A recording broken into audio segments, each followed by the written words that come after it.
নমস্কার, সবাই কেমন আছেন? আশা করি ভালোই আছেন।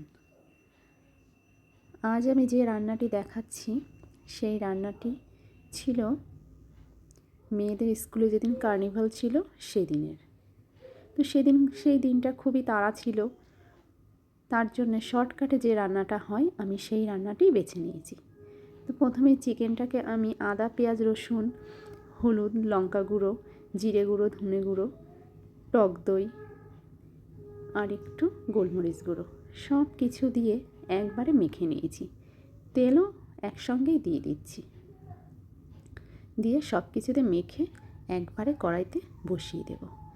কারণ এই দিনটি আমার খুবই তাড়া ছিল, কারণ রান্নাবান্না করে গুছিয়ে গাছিয়ে তারপরে আবার মেয়েদেরকে রেডি করে স্কুলে যেতে হবে। সেই জন্যেই আমি শর্টকাটে যে রান্নাটা হয় সেটাই আমি বানিয়ে নেব। ব্যাস, কড়াইটাও বসিয়ে দিয়েছি, এবার আমি দিয়ে দেবো সব। এভাবে রান্না করলে খুব তাড়াতাড়ি হবে। আজ যেটা বানাবো সেটা হচ্ছে চিকেন রাইস। মাংসটা যখন হয়ে আসবে তখন আমি এর মধ্যে একটু জল দিয়ে, জলটা অবশ্যই গরম করে নিতে হবে, জলটাকে ফুটিয়ে নিতে হবে, নিয়ে তারপর চালগুলোকে দিয়ে দেব, দিয়ে এভাবে একবারে বানিয়ে নেব। তাহলে আমার আর আলাদা করে সময়টা লাগবে না। ওদিকে মেয়েদের স্কুলের ফ্রেন্ডের মা ওরা সবাই ফোন করছে, বলছে কী ব্যাপার, কখন যাবে। টাইম তো দিয়ে দিয়েছি 11:30, কিন্তু মনে হয় না 11:30টার মধ্যে আমি যেতে পারবো। এখন অলরেডি 11:15 বাজে। এরপরে এই রান্নাটা করে রান্নাঘরটা গুছিয়ে রেখে স্নান করে পুজো দিয়ে তারপর আমাকে বেরোতে হবে।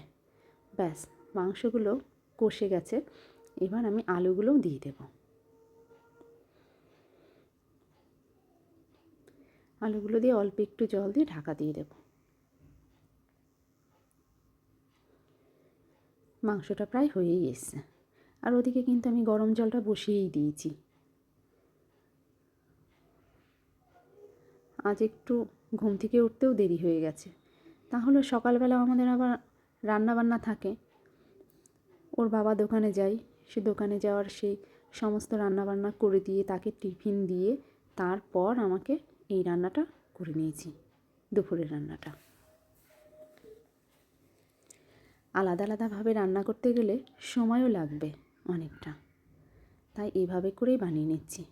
ব্যাস, এবার সব কিছু দিয়ে একটু নেড়ে চেড়ে দিয়ে লবণটা একটু দেখে নেব, লবণটা লাগলে একটু দিয়ে দেব, দিয়ে ঢেকে দেব। ওপর থেকে একটু 2-3 চামচের মতো ঘিও দিয়ে দিলাম।